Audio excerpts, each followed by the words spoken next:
Mahilig ba kayo sa sale? Ito ang sale na malamang ayaw nyong i-avail. Mula sa grupo ng maraming pinausong pakulo, may 50% discount ang St. Peter's Chapel sa mga pumanaw ngayong mismong undas. The period covers October 27 to November 2. So, lahat nung may mangyari, pag may nangyari, may namatay during that period, and then you avail of any memorial service package sa St. Peter Chapels, pumunta ka, automatic, you'll get a 50% discount.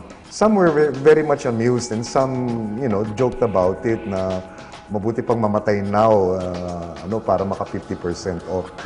Matagal na maraming gimmick ang St. Peter's Chapel kapag panahon ng undas. Merong St. Peter Life Run kung saang 7,000 participants na naka-costume ang kanilang pinatakbo. Pinauso nila ang e-burol at ang e-libing. Pinagkagulahan ang pink casket photo booth ngayong taon at ang pink barkada casket ngayong taon. Kung natatakot ka magpa-picture sa loob ng casket na mag-isa ka lang, pwede mong atakin ng barkada mo. 3, 4 hanggang 5 kasya.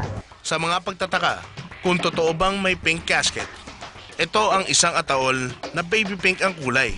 At kung sa maniwala kayo o hindi, mabenta ang kulay nito sa probinsya. Sa area ng Quezon, mahilig sila dun sa mga kakaibang kulay, katulad ng pink, violet, baby blue. Mula sa Arlington Chapels na nagpasimuno ng mga ataol na may imprint o design, may mga hindi ordinaryong kabaong na kanilang ipinakikilala sa publiko. Ito yung tinatawag natin na abaka casket natin, yung eco casket natin. Ito yung dinesign namin for cremation so that it's combustible. We're now looking at the possibility of using naman yung tinatawag nating seagrass, yung water lily. Kung ilang oras lang din lang naman ang burol at sa araw din yun ang cremation, mas practical daw gamitin ang kanilang refrigerated casket. Hindi na kinakailangan i-imbalsa mo ang yumao dahil nakahiga siya sa isang ataol na refrigerator ang kaha. Hindi siya dinesign for over 24-hour viewing. So short periods like 3 or 4 hours prior to cremation lang. Kung sky is the limit ang budget para sa ataol, nasa Pilipinas na rin daw ang solid bronze na may 32 karat gold plating, nakabaong. Fully sealed ito kapag sinara. Kapareha ng casket ni Michael Jackson at Whitney Houston. This includes the services. Kasama na lahat ng serbisyo, pati yung pinakamalaki naming chapel, 7-day package. It also includes all necessary documentations para nga sa paglilibing.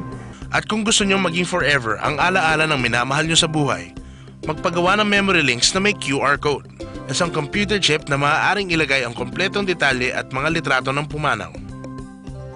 To the children of the future, yung kanyang mga apo, and I'm sure they're more tech savvy already, this is the way to go. Simple man o kakaiba,